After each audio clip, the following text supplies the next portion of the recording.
नमस्कार दोस्तों, आप लोग देखवानी भोजपुरी हिट न्यूज चैनल।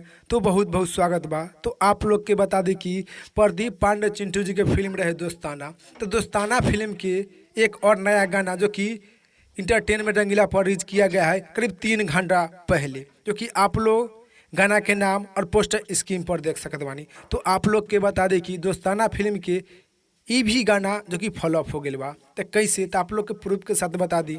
आप लोग फोटो स्क्रीन पर देख सकत बानी, जो करीब 3 घंटा पहले रिलीज किया गया था इंटरटेनमेंट रंगीला पर, जो कि दोस्ताना फिल्म के गाना रहे।